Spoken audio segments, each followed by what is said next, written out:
Welcome to Paranormal Heart Podcast, a pre-recorded show streaming on UPRN 107.7 FM in New Orleans. I'm your host, Kat Ward. Thank you so much for tuning in. If you want to help support the show, please hit that like button, share, and subscribe. You can also find Paranormal Heart merch on TeePublic. The link will be in the show notes. So my special guest tonight for my Halloween episode is a dear friend who I call my paranormal sister, JJROSE777. Tonight, JJ will be discussing the Salem Witch Trials and how she's descended from one of the accused witches during those times. I'm pretty excited. So, without further ado, whoops, I'm having technical issues here. So sorry. Without further ado, I bring you JJ Rose. Hello, JJ. Hello, Kat. How are you? I'm doing well, thank you. It's so nice to see you. Same. Long time. I know, it has been a long time. It has. Yeah. So for those of you who have listened to past episodes, JJ and I are part of what we call the Fantastic Five with 3 other podcasters. So, she is my paranormal sister. Indeed. Indeed. Lots to talk about, JJ. A lot, girl. There's a lot. So first of all, happy Halloween, everyone. Happy Halloween. Yay. It's the most wonderful time of the year. But yeah, so Kat, you were really interested in this episode and what I found out about my family tree, which makes a lot of sense now that I understand it with history.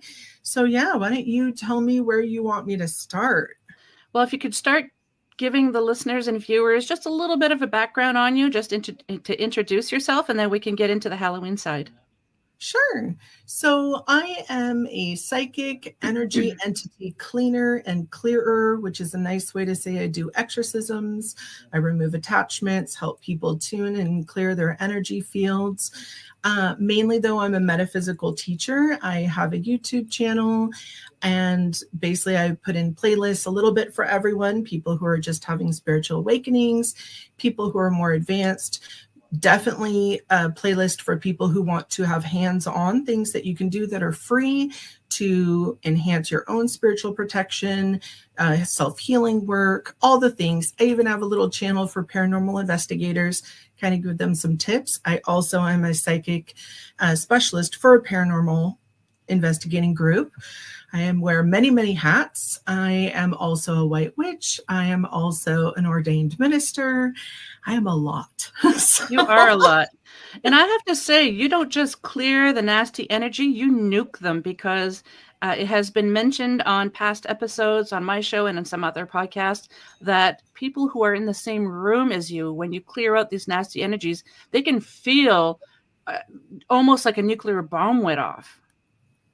I put out a lot of heat when I'm working. So, my hair looks nice right now, but I have the AC to sub-zero, basically, to keep it that way.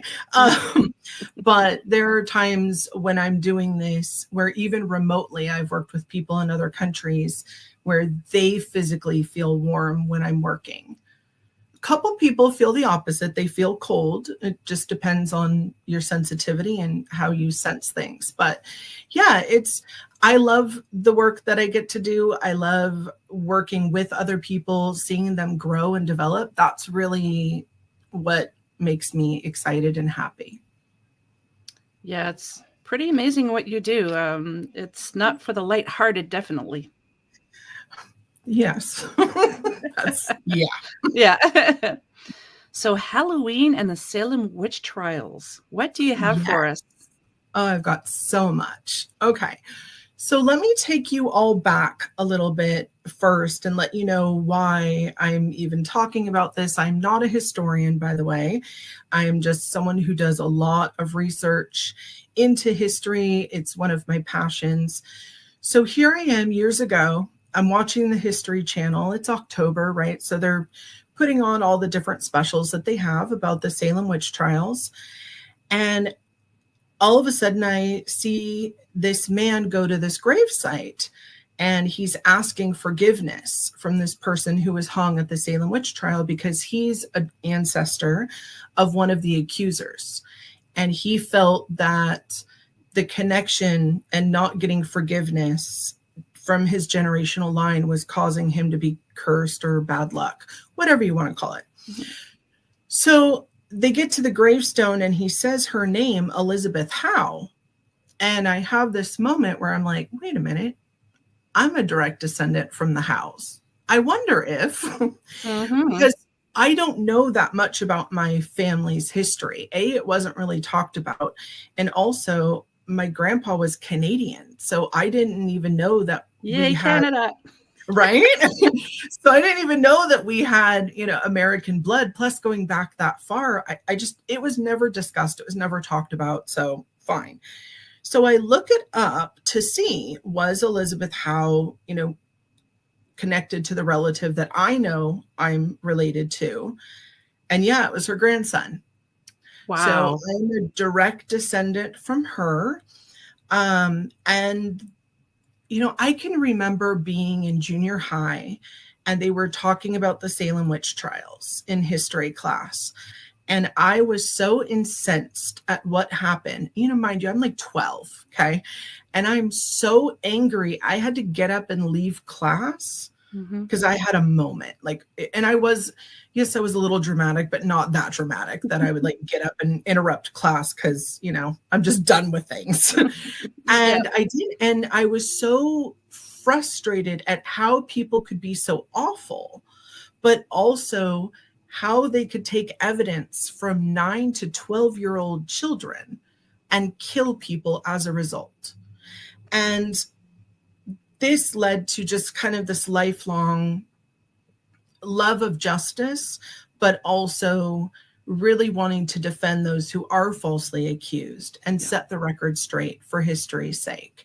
So that's a little background into who I am and why I'm even talking about any of this to begin with. So like I said, fast forward all these years later, and here I'm a full-grown adult and I find out I'm a direct descendant of one of the people, and I'm like, oh, that explains why that generational trauma, when it got brought up when I was younger, I was so angry at it and have been ever since. So I decided to deep dive a little bit just because I wanted to know a little more about my own family history. And I have to tell you, I'm really proud to be descended from this woman because she was incredible. But before I get into all of that, I need to paint a picture for you because it's very hard in today's world that we live in to comprehend how this occurred in the first place. So let's go back to the 1600s in the Americas, which they were the Americas back then. It wasn't America. And these pilgrims had come over. They came over from England because England and their religion, Christianity in England under the king, that was not dogmatic and Christian enough for them. So these people were die-hard religious and they wanted a fresh start. So they come over to the New World on the boats and they basically get here and have to all of a sudden figure out that we're not familiar with this land. Nothing about this place makes sense. There's rocks in the soil. There's trees everywhere. We have to clear it. It's a lot of hard labor, very intense hard labor. And you've already been on a ship for 6 months, right? Like sailing over here. And now you get here and you're immediately put to work, those who made it. And now you have diseases. They start meeting with the native people who were already in the area. I think if you know anything about history, that didn't go well. Yeah. So there were a lot of wars. There was a lot of trauma. There were a lot of savage, brutal invasions on both sides of the coin. It was the native people as well as these Puritans, and they would attack each other. I mean, they would do it in the middle of the night while kids were sleeping. It was bad. So there's a lot of orphans as well. Now, in the Puritan religion itself, the Bible is it. But besides the Bible is literal, everything you did had to be to serve God. So there was no fun allowed, basically. There was no enjoyment in the things that men and women do in private. Their children were not allowed to have fun. They weren't allowed to sing songs unless they were hymns for God and for church. Mm-hmm. It was basically, if you're not working on the farm or in the fields, you're studying the Bible. That is it. Storytelling was not a thing, and this will make sense why I'm bringing this up later. But all of the fun of life, I mean, they had no electricity, right? So, lights out and you're going to bed once the fire burns out. Yeah. And they're in this new world. Everything is harsh. The summers are humid and hot. They're not used to heat. They're from England, right? It doesn't really get hot there. And then these winter storms would come in, which New Englanders will lovingly call nor'easters. They're not used to the weather. They're not used to anything that's happening with their bodies. So the second and third generations of these children born over there are bored out of their minds, right? But they're also extremely and intensely brought into this world of everything is very God and Bible based. So when someone would do something which would be considered a sin, or even something that is considered off-putting to someone else, they didn't quietly talk about it together. They didn't say, hey, Kat, the other day, when you came over, you didn't bring bread and you said you would. What they did is they would take each other out to the public square and they would scream to everyone what happened. So everything was public, mm-hmm. because that was their way of quelling any gossip, right? Because gossip is not allowed per the Bible. So we're talking, if a couple got into a little argument, they went out to the middle of the town square and told everybody about it. And then if it was a punishable offense, everybody knew about it and everybody got to see the whipping or whatever the punishment would be. Mm-hmm. So this is very, I think the kids nowadays would call it everybody's info is on blast, right? Yeah. It's not a fun time. Everything is very serious. You have no privacy. None. None. Can you imagine what happens? Like you and your husband get in a little tiff over, the marmalade being low. Yeah. And you have to go to the town square and go tell everybody about it. Mm-hmm. And then you're admonished as a female because you should have had what your husband wanted. Yep. Yeah. We've come a long way is all I'm saying. Bear with me. Oh, no kidding. Yeah. Taking a moment. So what ends up happening is you have all these different families, and a couple of them have been there for 1 or 2 generations, but everyone's in a land grab, right? So they're trying to get land, but it's not just land for land's sake. It's, I want the good land, the land that I can raise livestock on, that I can raise crops in, because not all of the dirt over there is great. It's very rocky soil. Mm-hmm. And then it's close to the port, which is by the ocean. So you have salt going in the soil, which makes things not grow the best. If you do not put salt in soil, people, please. I understand if you are a fellow witch, sometimes we want to salt the corners, but it kills everything. Don't do it. There's my witch tip for the day for gardening. That's a new show, JJ's Witch Tip of the Day. Yeah, that's going to be a real weird long show. So. About 4 tips. That's one of them. So you have this whole situation where all of this pressure is on everyone, and people, whether they're diehard Christians or not, people are people at the end of the day. Yep. And you have some people who get real angsty and want what someone else has, even though it's a sin to covet what someone else owns, right? They're still doing it. But they're trying to be sneaky and get around the rules. So they start suing each other. Now, mind you, everyone is under the crown still at this point, because this is still controlled by England. But obviously, they're across the pond, shall we say. So they're trying to do these little subvert things to each other without getting the monarchy involved and without getting the government involved. So there are these little lawsuits. Oh, you let your livestock eat on my land, so I'm suing you and I want a part of your land now, or I want money. And this is going on all over the town, back and forth. And it's these 3 families in particular that it starts with. And basically, these 3 families keep trying to sue everyone for their stuff, and they're getting nowhere. Their lawsuits are frivolous, and they're getting thrown out, or everyone basically comes together and says, you need to stop it. You're being absurd. So we fast forward a little bit, and these guys get together and they say, you know what we need in town? We don't need everyone doing Bible study at home. We need a pastor.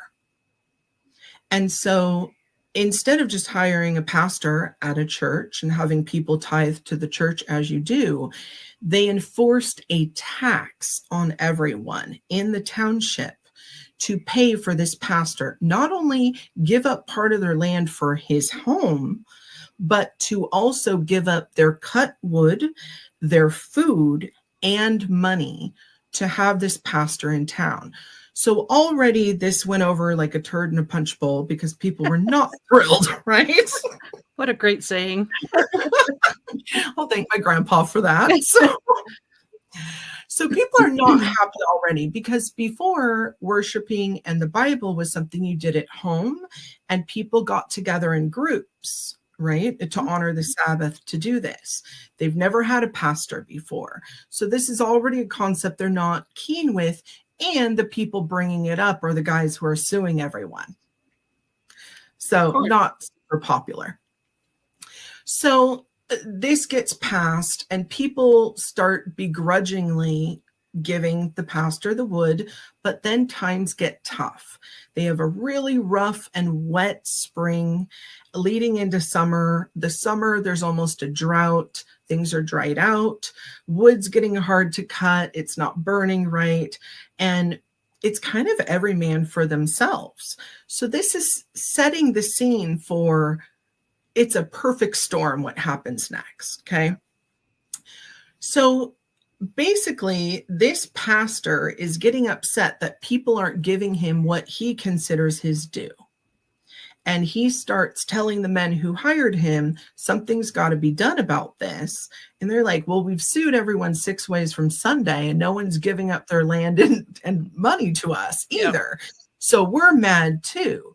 So they start conspiring of how they can start suing or just going in and taking people's stuff for themselves. So this becomes this very messy plot. Well, enter in the children of the pastor. And the children of the pastor just so happen to hear their parents talking about this, and their nanny, basically named Tituba, who was brought over as a slave from Barbados. Now, if you don't know about island life is very rich with folk tales and stories. That's how people conveyed things. They were not used to this puritanical lifestyle. So this girl became a slave when she was 12. So she's already lived a decent part of her life, because, you know, women only live to be 40 or 50 at those points. Most died in childbirth. And so she had already lived a fairly good portion of her life in the islands, being around storytelling and folklore and voodoo and hoodoo and witchcraft and the stories, right? Because those entertained people on lonely nights. So she starts telling the kids these stories. And the kids concoct a fun idea. Oh, we can help out our dad, the pastor, and dad's friends, and get all these people to pay us stuff. We're going to call witchcraft. Isn't that so much greed? So much. It's confounding how this went as long as it did. So these children, they're between ages 9 and 12 years old. Suddenly, they start having these fits, as they call them, where they would lay down on the ground and start kicking their arms and feet, kind of like a tantrum, we would call it. But they would be uttering nonsense. And then they would wake up from these kind of disoriented. And then they'd say, so-and-so is a witch. She's vexing me with spectral. And listen, if you're like me and you hear the word spectral evidence, you're thinking, like she's a ghost. So what these kids started saying is that different people in town who weren't paying their dues were witches because they were what we would call in today's terms astral projecting to these children and pinching them on their hands and arms, and then causing them to scream and run all about the house and town. Now, again, remember, kids were not allowed to have fun. Kids weren't able to scream and yell. They're not able to go play. They're not able to do any of that. So they should be seen and not heard. Exactly. Yep. So this was like a perfect license for these kids to get on board with this, because this was fun finally. This is what kids do. Kids want to have fun, right? This is why you need playtime and other kids. So these kids start with, first they accuse Tituba and they say, well, she's a witch. And because there were the witch trials already happening over in the UK at this point, there was the Malleus Maleficarum, which had also been out. That was the book called The Witch's Hammers in the 1400s. There was a witch craze because everyone became super Christian and there's witches everywhere. And over in the UK, a lot of it was used as a land grab as well. And so this became a popular way to get what you want. Just accuse the local townsperson of witchcraft, and they'll either A, give you whatever you were asking for, or B, they'll be moved out of the way because the sentence for witchcraft is death. Yep. So, any questions so far, Kat? No. I just want to make one comment. I find it kind of fascinating when they would say to people, we'll find out, we'll figure out if you're a witch. We'll, I think they used to tie bricks or stones to their feet and throw them in the water. And if you did not surface and you drowned, well, obviously you were not a witch. But if you surface, obviously you're a witch. So it's like, what? Damned if you do, damned if you don't. All of the tests were like this. There was another thing that they would do, and you're going to just enjoy this. I'm sure your listeners are just going to love this. Warning, if you have children in the room, you might want to mute this for a moment. Basically, what they would do is they would make the person undress in front of either the township or the judges, which were usually all men, and typically witches were females. They would make them undress completely and then head to toe inspect them for what they called the devil's nipple. Yeah. And the devil's nipple was not a third nipple like a lot of people like to think. It was birthmarks. Yep. How many of you right now have a birthmark on your body? I have lots of them. And if you have moles, even worse, because moles are definitely. Oh, right? yeah.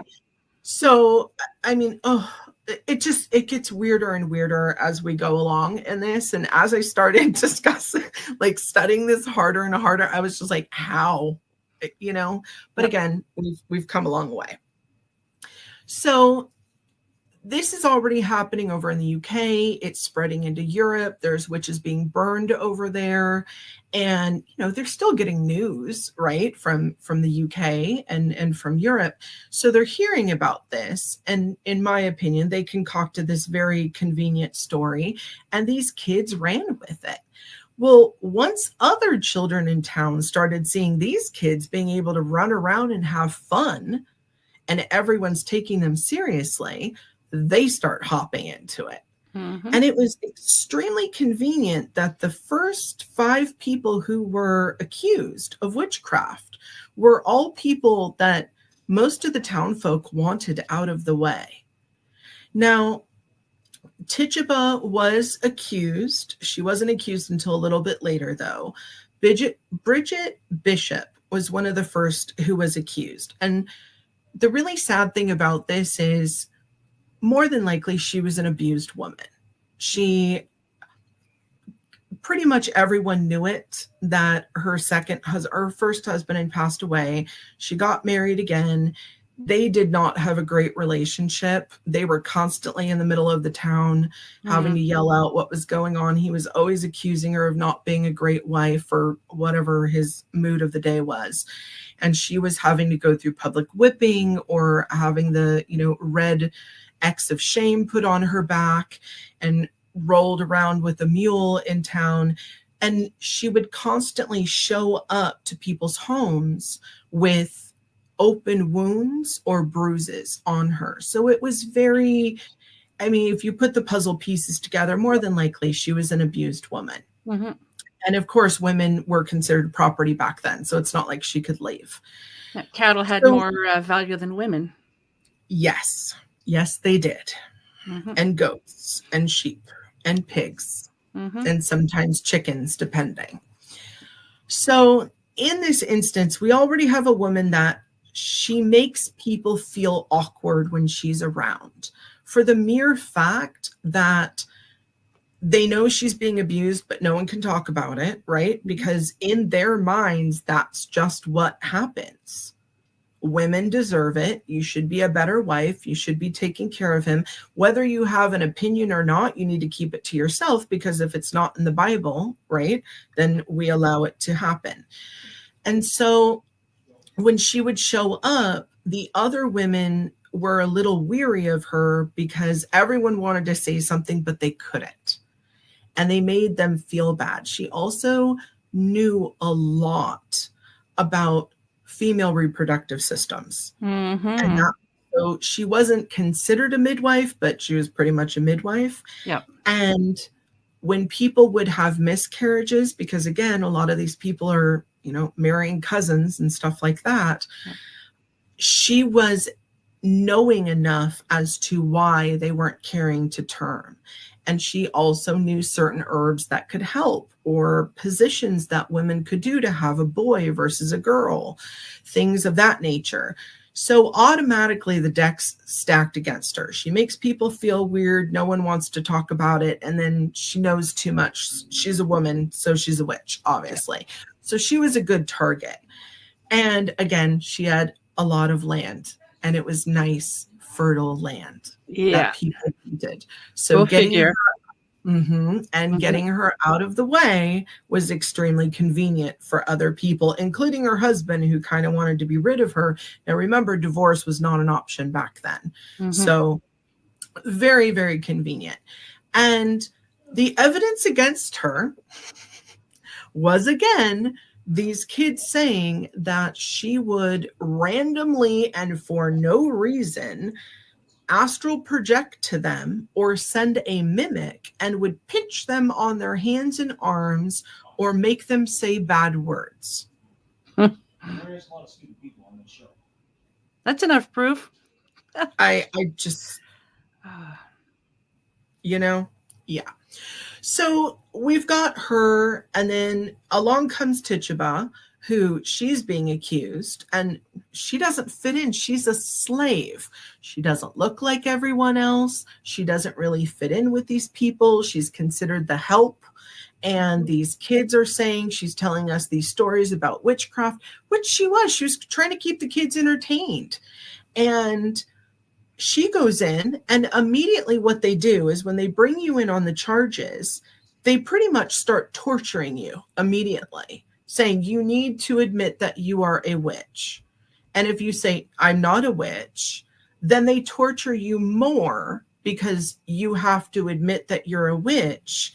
And you need to accuse 2 to 3 other people in town of being a witch, because this makes total sense, right? Yeah. Hopefully people will appreciate the entrapment laws a little bit more after hearing this. So Tituba goes in there. She's maybe 17 to 19 years old. She's not that old. Yeah. And she's scared out of her mind. It's not like she has a family waiting for her. I mean, she's on another continent from where she came from. She's not going to be able to find her way back to Barbados on her own. So she ends up saying, okay, fine, I'm a witch. And yeah, these other people are witches too. How convenient, again, is it that she worked for one of the families who wanted certain people to be accused? So again, it feels like a setup. So then we have multiple others, and then it just became a 3-ring circus because the kids now, I mean, there's almost 20 children at this point that are involved.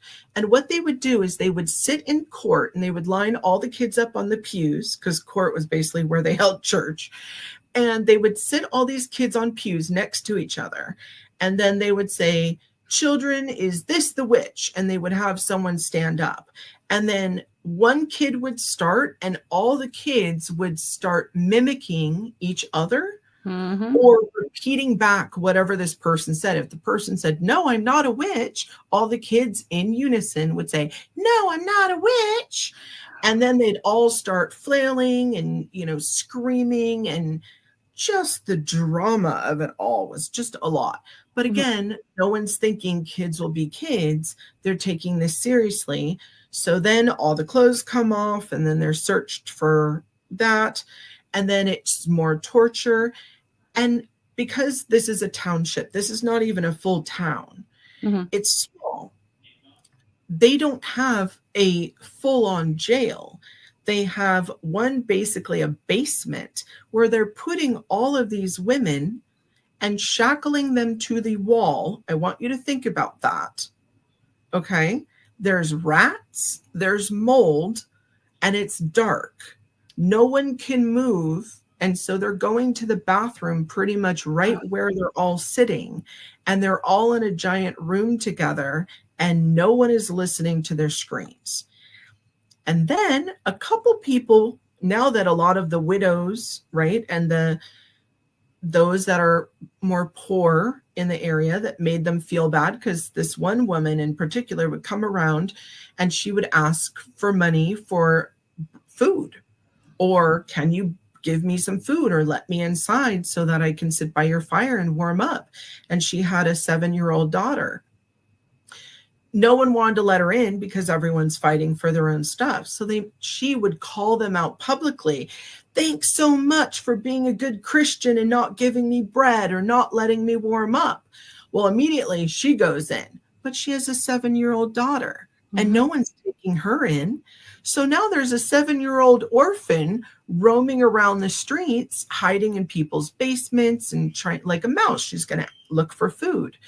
And then they accuse the 7-year-old daughter. Oh, wow. It just keeps piling up, where one after the other, they're going after the widows, because if there's no man involved, they can take their property and seize it. So once the poor people were gone, the people with the really good properties were out of the way, and the widows, they started to go after the husbands of the wives that were already accused. Because if we get the husbands too, now we can take the land. So around this point, some people start waking up to this, because they accuse a very well-standing woman in town.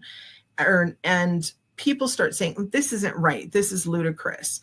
And my relative, Elizabeth, the reason why she was accused is coming out of the first or second trial. I forget which one. Or sorry, it was the first. It was Bridget's trial. As she's walking out, everyone's leaving the courthouse because they've condemned her to death now. As she's walking out, she says very loudly, why are we listening to children with these ridiculous accusations? I've known Goody Bishop, because they didn't call each other Miss and Mrs. It was Goody or Good, right? I've known Goody Bishop my whole life, and she's never harmed a soul and only helped everyone. And the kids hear it. So she's a witch. And that's how my relative ended up being accused. Giles, everyone, for the most part, everyone who was accused and sentenced to death, which was almost all of them, were hung. They did not do the fire thing in America, probably because they didn't want to waste the wood at this point, is what I've come up with. So they would do a very public hanging. Giles Gorey, who was a male, when he was accused, he was sentenced because he held out and said, I'm not a witch. They basically laid large stones on him. So they laid him on the ground on top of rocks, put a board over him and large boulders to make him confess, and let him sit outside for 3 days in the winter during day and night with no food or water, asking him constantly, will you admit that you're a witch? And his final words were, more weight, please. Yep. And there is a wonderful podcast called If You Have Ghosts, You Have Everything. And the host is Alan Bishop. And that is his direct descendant. Nice. Yeah. That's pretty cool. It is. When I first heard him talk, I thought, oh, if I met him, I would call him brother and he would know what that meant. And then when we found this out about each other, I laughed and I said, we're probably related at this point. Yeah. So, fun how all that works out. Yeah. That's amazing. Yeah. But yeah, anybody who's being tortured, after a while, the majority of them will just confess. While there's still going to be a few of them that are stubborn enough to say no, like you said, more weight, please. I just can't imagine that. Is it? I mean, it's so wild to me. And honestly, to most anyone listening to this, you're going to think like, who would have gone through with this? But again, because the way that everything was a perfect storm, everything worked in these guys' favor. And people were calling them out right and left. They were saying, we know you're doing this deliberately, but they couldn't prove it because everyone was afraid of witchcraft, right? Yep. That was the big old crazy thing. So there are a lot of theories as to why this all occurred. And first and foremost, let me tell you, this is America's first conspiracy, because what ended up happening is towards the end, 18 people had already died. The governor comes to visit. Now, remember, the governor, they didn't want anybody reporting because the governor reported directly to the crown. So the governor comes and he has a very beautiful wife. And of course, he's a governor, right? So he has money and she has beautiful dresses. And so they come into town and the kids basically didn't like her, right? Because the girls are now starting to get to the age where, you know, we need men looking at us to be a wife. And this woman comes in and all eyes are on her because not only is she pretty, but she has fancy clothes. They've never had fancy clothes. They don't have fancy anything.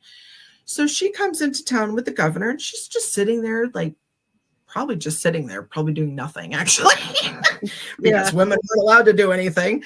And they accused her. So as this governor is getting this update, okay, how are these witch trials going? Like, all right, I get it.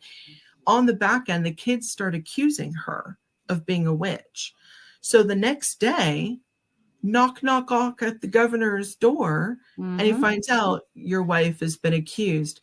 And at that point, he went ballistic and shut everything down, and everything stopped. They did have one more hanging, unfortunately, before that. And what they did is they went house to house, because back then you didn't have just one court reporter who sat and took notes. There wasn't much to do. So everyone took notes and everyone had a private journal or diary. And they went house to house and confiscated everyone's journals or diaries about the trials, because the governor realized, oh my God, we've been listening to children and we just killed 19 people, most of whom were adults and, you know, all paying a lot of taxes to the crown. I'm going to get chewed out for this. So probably best we make this go away. Yep. So that's why the few transcripts that we have and journals that we have on this are so important, because so much of it was confiscated. It's not like they had cameras back then, right? Yep.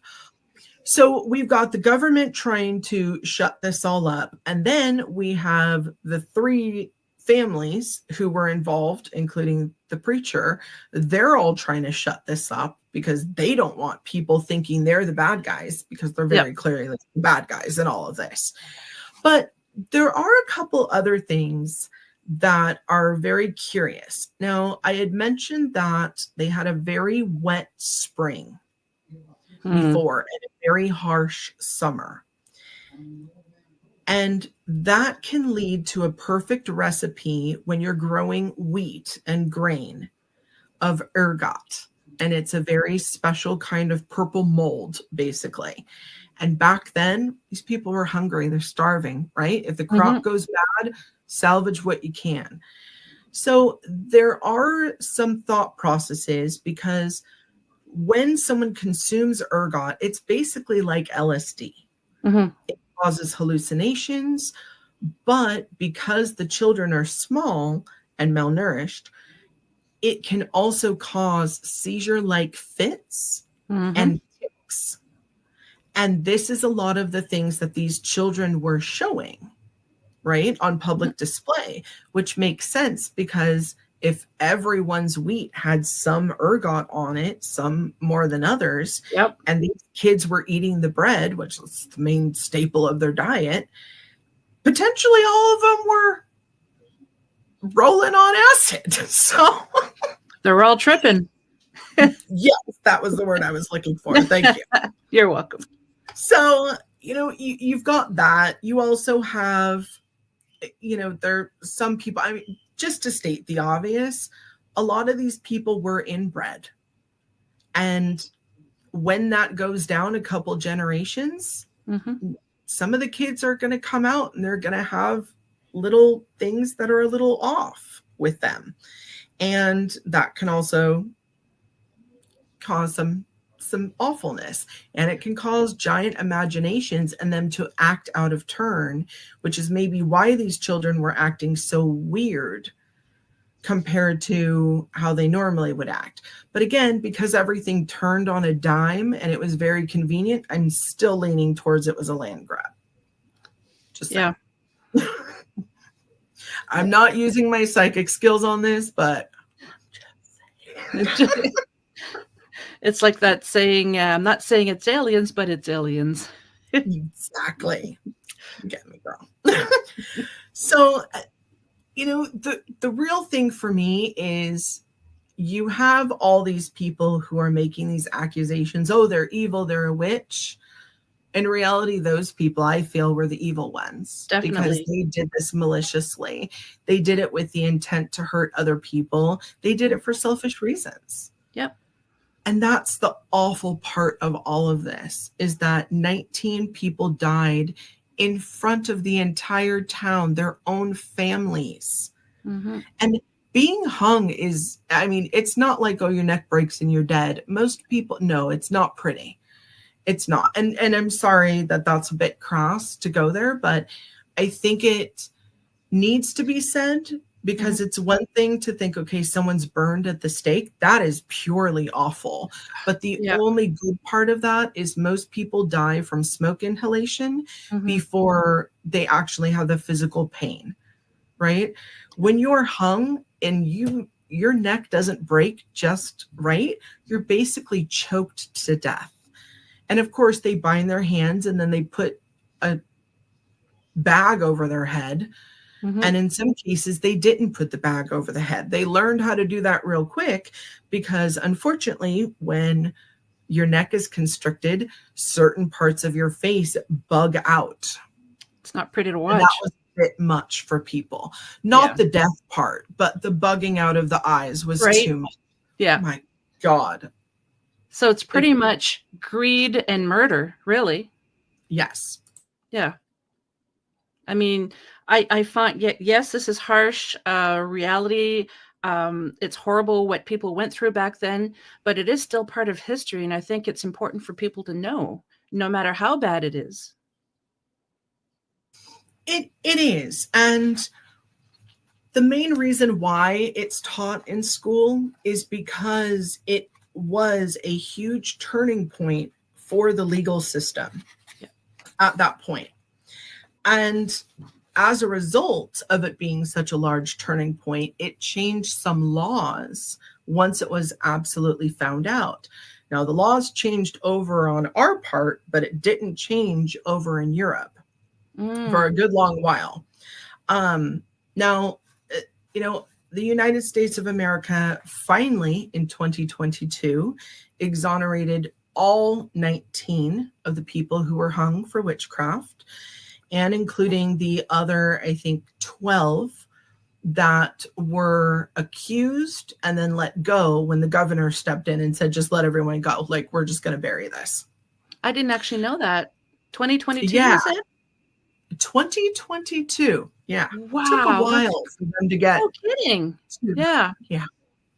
Yeah. So their criminal records were scrubbed, 400 something years after they had died. Thanks. I'm sure they really care about that now, but at least legally it's on the record and it sets precedent for going forward with different legal cases. Now, that being said, did you know that the last person convicted of witchcraft, what year do you think that happened? It's probably a lot later than I think. Within my lifetime? Oh, wow. What year? So in Canada, the last conviction for witchcraft was 1993. Wow. Do you know where in Canada? It was in Quebec. The conviction was upheld by the Court of Appeal because the trial judge was able to infer that there was fraudulent intent on the accused behalf. Because basically what happened is there was a person who was going around and was saying that they were psychic and they could talk to the dead, and they were unfortunately bilking people for a lot of money. And it was pure fraud that they were doing. It wasn't, an actual service. But guess what year Canada decided to repeal the law that this person was convicted under? The witchcraft law. Oh. Just guess. I don't know. Girl. 2000. I don't know. I'm just throwing that out of my butt.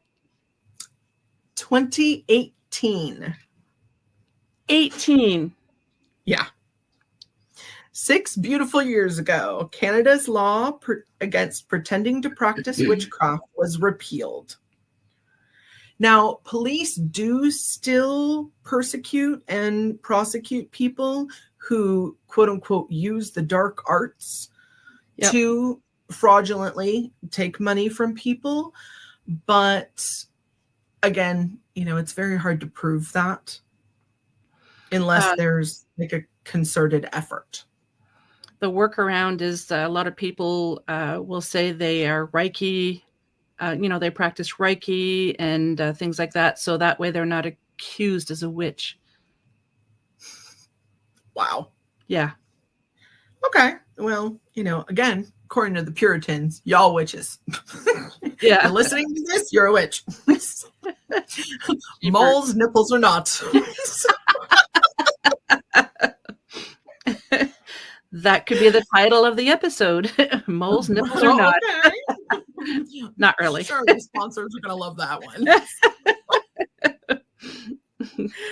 So in Scotland, Scotland in 1944, Helen Duncan was one of the last people to be tried under the Witchcraft Act.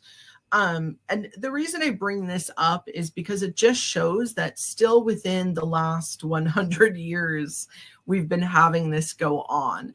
And I will get to America last because this one is a doozy, girl. Like, I'm going to have to bend your ear on this. Still mad. So Helen Duncan basically was accused and for the same thing. She was a spiritualist. She had been doing this since the early 1920s, though. Back then, she said she was a clairvoyant medium and she would hold seances. So people would pay money to come to the seances, and she said she would be able to conjure ectoplasm. And there was a photographer, Harvey Metcalf, who photographed her doing this at one of the seances. There are people to this day who still do this. I was invited to one last year. I declined. I had 2 friends who went, and they said, don't know how to explain it, but like, apparently they put some things out on the table and then everyone sits around. But here's why it's weird to me, because you and I think of a seance, we think there's a couple candles lit, right? We're holding hands around the table. These seances are held in pitch black rooms. Okay. You with me? Oh, yeah. They cover the windows so no moonlight can even get in. And no one can move. So everyone has one leg Velcroed to a chair so that if you try to get up and move, everyone can hear the Velcro. Yeah. Right? Yeah. Except for the person conducting the seance. Isn't that convenient? Oh, yeah, that's convenient. It is. And so on the table, they have a couple items. There's like chalk dust and like a little ball and a couple other things. And so one of the people I know who went, they said, well, it's hard to explain it, but when the lights came on, I had a white chalk handprint on my leg. And one other person said that they had felt something on the back of their neck, and the like little ball was found in the nape of their sweatshirt. And I'm thinking, okay, but again, like if you have someone with just the right padded shoes, and the ectoplasm stuff, I don't even know what that would look like. That just sounds gross to me at this point. I mean, anybody dressed in complete black with, the proper shoes, like you said, could just go behind someone.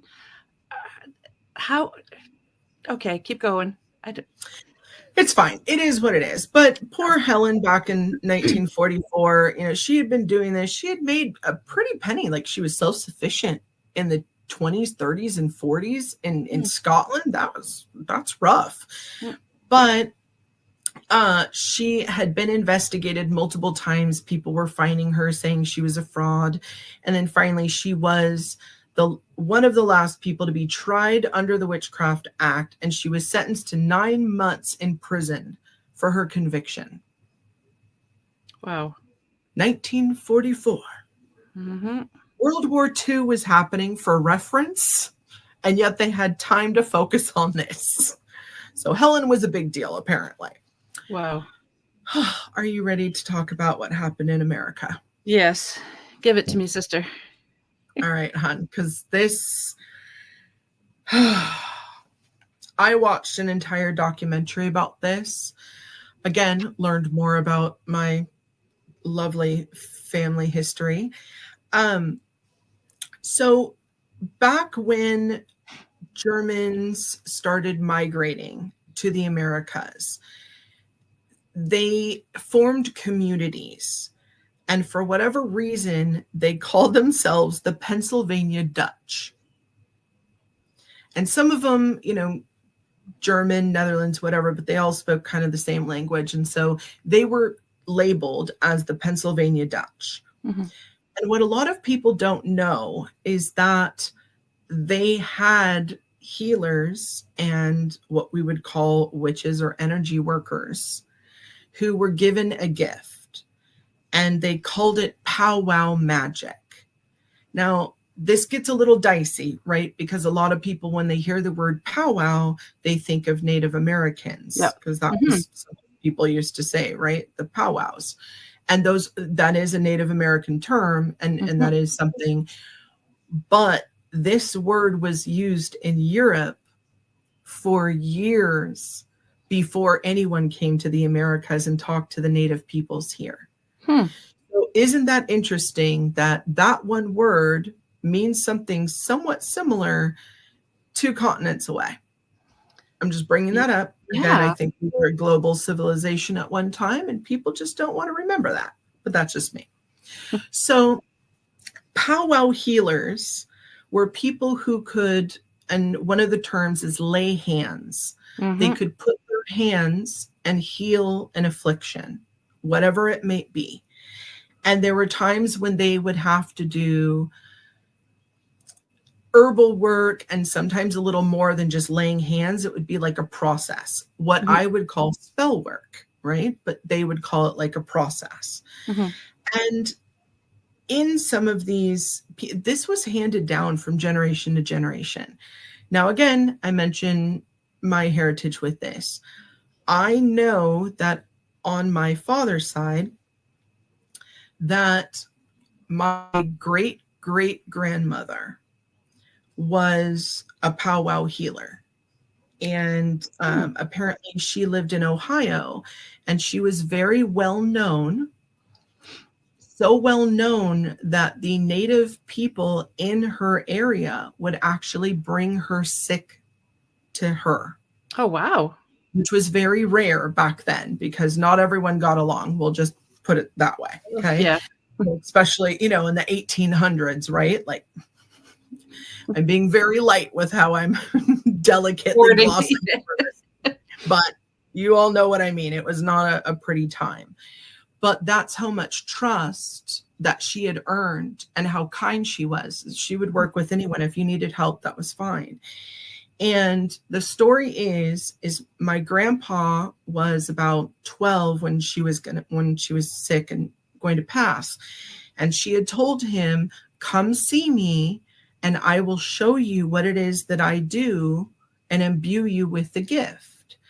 And he tried to get there in time, but she had passed. And so he, quote unquote, never received the gift, but my father did, even though it wasn't physically given. So I had already known that these hands-on healers existed. I just didn't know that they were called powwow healers. Yeah, right? That's new for me too. Well, Google it. There's some really great documentaries about it on YouTube and some streaming services. For anyone out there, it's spelled the same way, Powwow. Same way. So back in 1928, I need just a moment with this, because this case it's rough. I'm just going to let you all know, okay? As much as the Salem Witch Trials irk me, this one, there was a wonderful man named Nelson Riemeyer, okay? Nelson was a powwow healer. He had a home. It wasn't in town. It was kind of right out of town, like about a half day's journey.